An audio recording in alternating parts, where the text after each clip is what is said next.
Hello, hello. You are okay wherever you are in this world.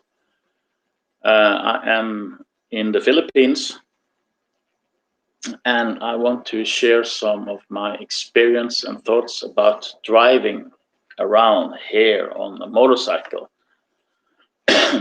Now, of course, if you are from India or from Southeast Asia, it's not very complicated because you're already used to that kind of traffic. Maybe that is here. I am from Norway. I'm a professional driver, many years, bus driver, truck driver, taxi driver, van driver, and also, of course, very eager motorcycle driver. Now, why would I recommend a motorcycle if you live here in the Philippines or in Thailand or in Bali, Indonesia, or in Vietnam for that sake? Well, it depends, of course, on your budget,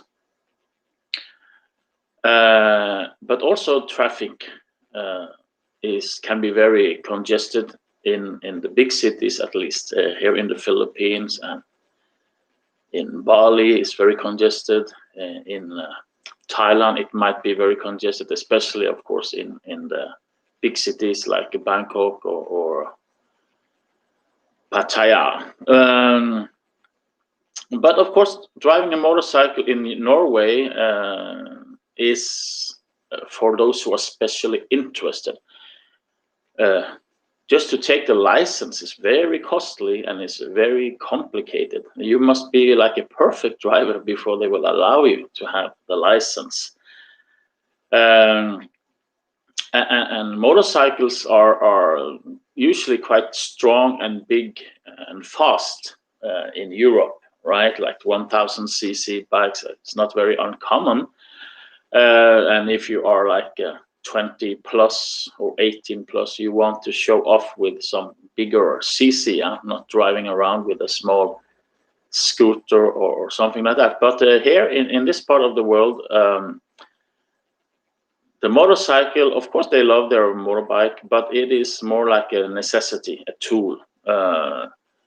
If you live in the big city like Cebu or in Davao City or Manila, there are other alternatives, and maybe you don't need to have your own vehicle. And of course, there are many things to consider here, but let me put it this way. If you want to have a car in the Philippines or in Indonesia and Bali, cars are very expensive here, very expensive. Now, a new car is interesting maybe if you're going to live here for 10 years, or if you have a lot of money, and maybe if you are married with a Filipina, maybe she can help you get finance so you don't need to get all the cash. But basically we are looking at a car here, from the smallest, cheapest cars like Kia or Suzuki, very small 3-cylinder engines, 700cc, something like that. The price will be around 400, 500, 600. It will start probably at 500,000 at least, 1,000 pesos. Okay, so that is like 500,000 pesos is like $10,000 US, if I'm not totally out of my mind and wits. If you want to have a medium sedan like Toyota Vios, which is very popular here, it's okay. You can get the Toyota Vios for approximately, or a Nissan Almera, which I like those cars. You can get it for around 750,000 pesos. If you want to have a pickup, which is very practical here, you can get it for 1 million plus. And so, of course, if you have the means to buy a new car, that is recommendable, depending on your situation. But let's say that you are not even here in the Philippines. My message would be not to you who have been living here for like me for many years, but for somebody who is new, or you are planning to come and stay here for a while. Now the cars here, basically you will need finance for them, okay? And the financial situation here is that if you have a loan, let's say you buy a second-hand car, maybe you buy a car that is 3 years old, 4 years old, that is fine if you can get financing for that one. The rule here, basic rule here, is that the car must not be older than, I think it's 11 years when it is paid down. Okay, so you make the calculation. But that means that a car that is older than 11 years, you cannot get finance for that, at least not car financing. So what it is like a pyramid, you know. Let me see how I can make a nice pyramid. So at the top, you have the guys who can afford a new good vehicle. Not many people can do that. Not many people can get financing for that. And of course, the older the car gets, the more people can access that price, right? So you can imagine now the level to, I mean, the price for a car that is old, like 20 years old, but in relatively good condition, it's much higher here in the Philippines than it is in Norway, and Norway is an extremely costly country. And the new cars in Norway are very costly because of all the taxes. But once you come down to 20-year-old car, something like that in Norway, even 15-year-old car, you can get it very, very cheap. Sometimes I just need to work for 3-4 days and I can afford my own car in Norway. So, yeah, of course I fix it myself. I don't bring it to the garage because that is extremely costly. So that is it. So to buy a car and use a car in the Philippines, I don't have experience with that because I don't have budget for that. And also, I would say I have been living in Mandaue City when I came here first, and the traffic is so heavy, and in Cebu City and everywhere. If you have a car, what is the point of having a car? You're going to just sit there all day. You can take a taxi in those places. And there are jeepneys, which are very uncomfortable, very small, very low on the ceiling. So if you are a tall guy and maybe also a bit whatever, you don't fit easily into those jeepneys.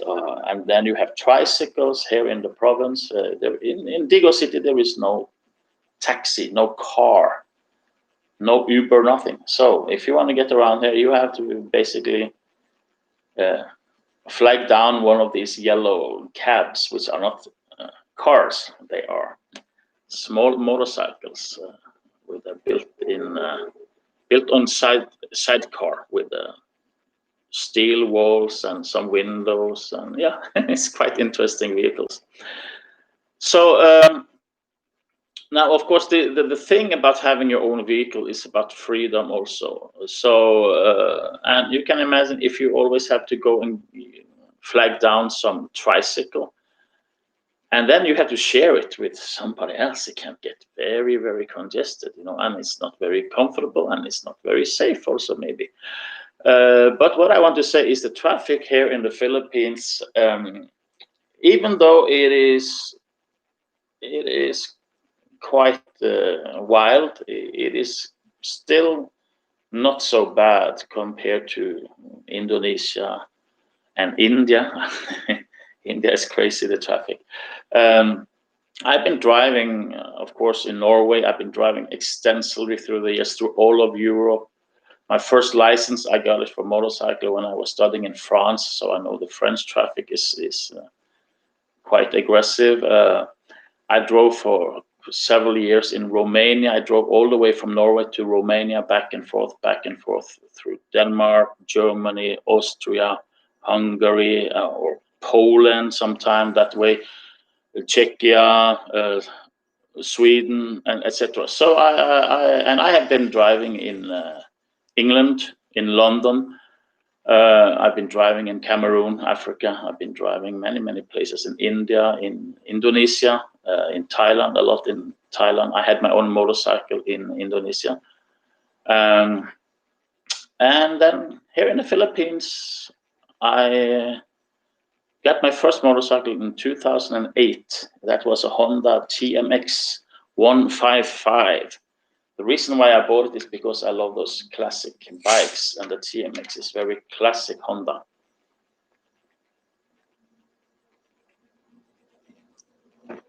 Now, when you come to this part of the world, it is good to not jump on a motorcycle straight away. And the thing is, here in the Philippines, you cannot easily rent a motorcycle. I found some company some years ago in Cebu, but in order for me to rent one of their second-hand, quite old motorcycles, I had to pay a deposit that was actually the worth of the motorcycle, like 35,000 pesos. I have seen on some YouTube videos that there are probably some motorcycle rentals in touristic areas as of now, but it is not common. If you stay in Bali, you can easily rent a motorcycle for a month for a very good price. And in Thailand, the same thing. If you stay in Pattaya, like I did for a long time, it's easy to find a good motorcycle. And basically there you will rent a scooter, an automatic scooter, which is very practical.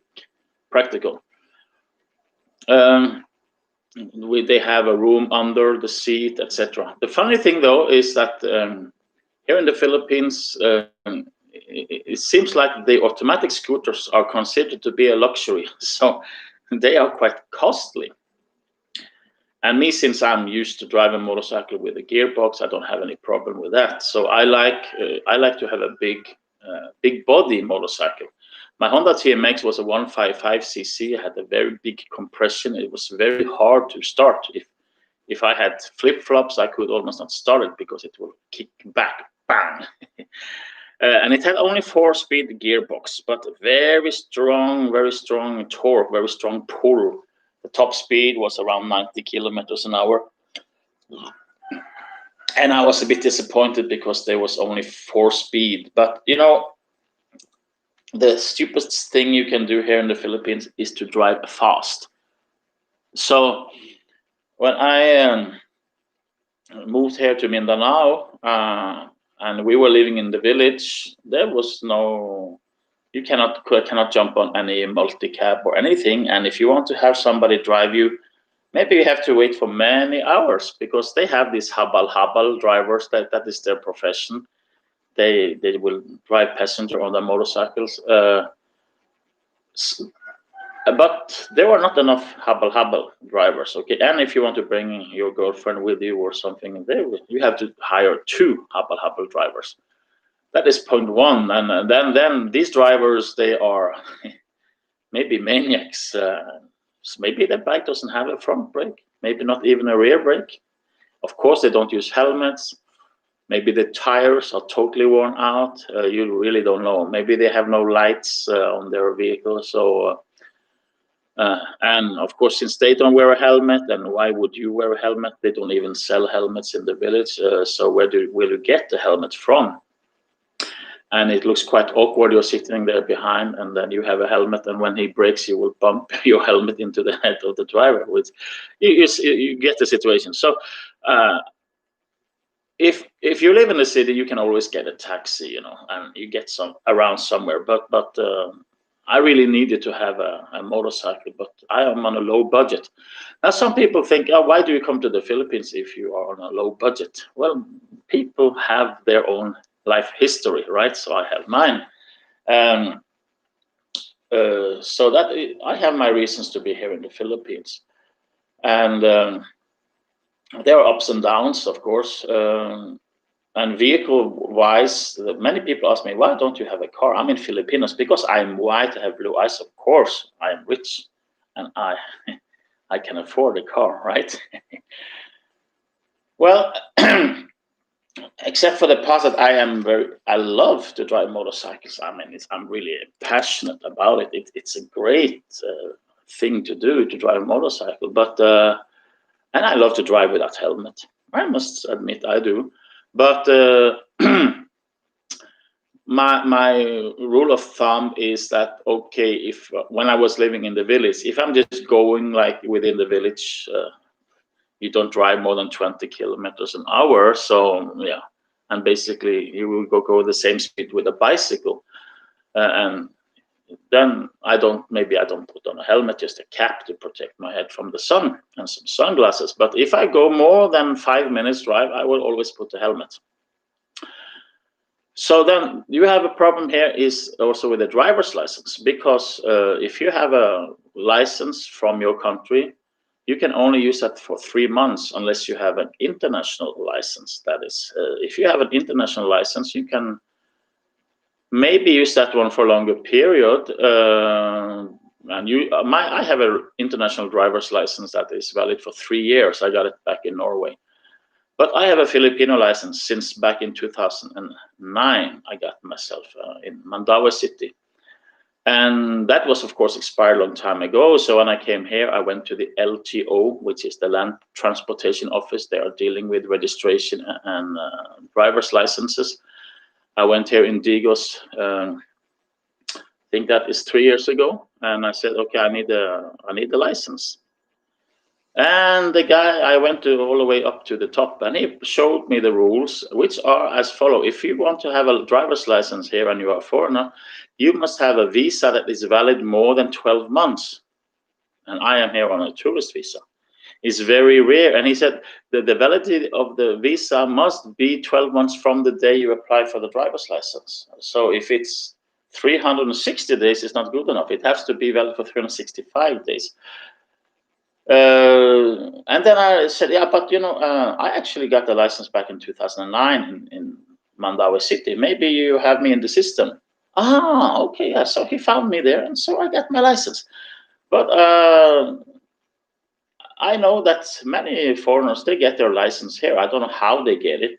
Some people say if you cannot get it in one city, you go to the next city. You try it there. Maybe they will need some gift or something. I don't know, but I'm not that kind of guy who bribe myself to anything. When I took my license in Mandaue City, they actually wanted me to pay them a little bit extra, and they will just give me the license without the test. But I said, no, I want to do the test. They were quite shocked. So no need for practical test, because they saw I have the license from Norway, all categories. So I got a copy of a copy of a copy of a copy of the theoretical test. So it was not even possible sometimes to read all the words on its question, but I managed to do that very nicely. I had a good test result, even if some of the things were totally unknown to me. Of course, there are basic rules for the Philippines, which you don't find in any other country. So yeah, but I managed no problem with the test. So I got the license, and then the guy here in the LTO, he found out, okay, you have a license from 2009, and then you just go and report that you lost your license, which is stupid, because that expired in 2011 or something. So why would I report that it was missing? But anyway, I went and reported it missing to a lawyer, and then I got my license, which is valid for 3 years. Now here in the Philippines, you can get the license as for a car and a motorcycle and a tricycle. If you get the motorcycle license, you have a tricycle authorization to ride the tricycle as well. Now I have a tricycle here now. When I came and moved over here in Davao back in 2017. In the beginning, I was depending upon Hubble drivers, or maybe I will rent the motorcycle, or we rented a house where we could walk and get some tricycle. But September 1, 3 years ago, we were able to get finance for a motorcycle, and I am quite specialist in motorcycles. I have been doing that as a business. I know how to overhaul motorcycles and engines, and I'm very clever with motorcycles. And so when I was going to buy a motorcycle this time, my budget was very low, because of somebody in Norway who's taking 60% of my income every month. So yeah, I'm quite broke. So I decided I'm going to go for a 2-year financing. And then what kind of motorcycle are you going to choose? And I was considering a Honda TMX 125, which has a 5-speed gearbox, electric starter. It looks very classic, but it is rather new because they have new emission norms. So the old TMX 155 has been phased out several years ago, and it didn't have any self-starter. So if you have flip-flops and you cannot start it, so then, and also the problem with the TMX is that the seat is a little bit too short. So my girlfriend at the time, Gina in Cebu, she was always complaining because she had a problem with her backbone because the seat was a little bit too short. So then I came here and I realized, because I had a stopover in close to, what is that called, Boracay. I was not in Boracay, but I was in the city close to Boracay because I came from Kuala Lumpur and there was a cheap flight there. So I went around in that, I don't even remember the name of that city now, but I went around, walked around there, and I said, wow, they had this new Yamaha model, which I never saw in before, and I didn't see it in the province. So I was coming back from Indonesia to the Philippines at the time. So I saw this Yamaha YTX, very affordable. It was 49,000 pesos cash price in that city. And I said, wow, this motorcycle, it has 2 shock absorbers on each side in the rear. And it has very nice, how can I say? Yeah, for the passenger, not foot pegs, but actually some protective metal bar stuff. You can carry a lot of stuff on that one. If you check out the Yamaha YTX 125 online, you can see a picture of that bike. And the thing is, it has a very long seat also. And the bike is quite big, being only a 125cc. And it also has electrical starter, but it has only 4-speed gearbox, which of course irritates me. But the 4-speed gearboxes are better suited for city traffic and for heavy pulling. The YTX is very popular for using with a sidecar, as are most of these motorcycles. So anyway, when I came here, and then I was the first one in the province who got a YTX. They have never seen it before. I was the first one. And of course, everybody wanted to have the same bike as the Kano, Americano. So even our neighbors, they bought exactly, 1 year later, they bought exactly the same YTX, same color as mine. And it's a lovely, good motorcycle, really it is. Now, after a few months, I mounted a sidecar on the YTX.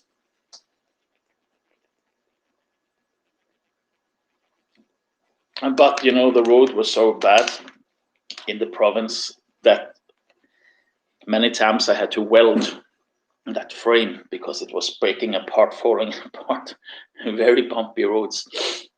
But it is amazing to have a tricycle, really, because we can travel with the whole family. We can travel with that one, and it has an umbrella to protect against the sun. Most of all, if it's raining, that's a different story. I put some plastic in the front, but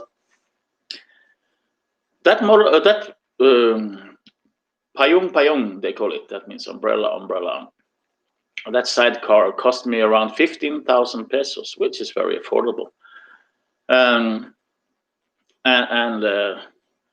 in the front you can have 2 adults, and then in the rear you can have also 2 adults on each side, and then I can have an adult on the back of my seat. So 1, 2, 3, 4, 5, 6 people easily carry. And if you have some kids, you can have more.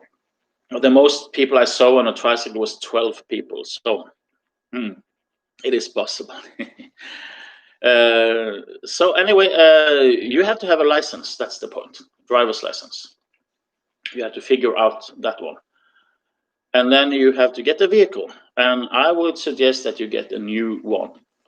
Because, well, you can see a motorcycle here if it's all of 5 years old, it's already destroyed. Basically, they don't take care. They abuse the motorcycles.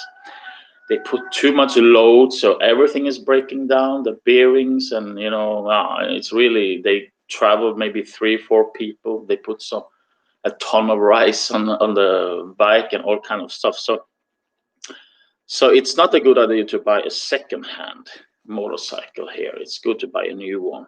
And actually, they depreciate not so much. I mean, of course, if you have a Y2X and it's 1 year old, you can get it for down to 35,000, which is of course also a good thing. But it's better to get a new one. Anyway, if you are interested in driving your own vehicle, there are many things I want to talk about, but this is part 1. I don't want to make this too long an emission. So I have now just introduced the thing about license and motorcycles, and then I will continue in part 2. Okay, I hope you enjoyed. See you next time.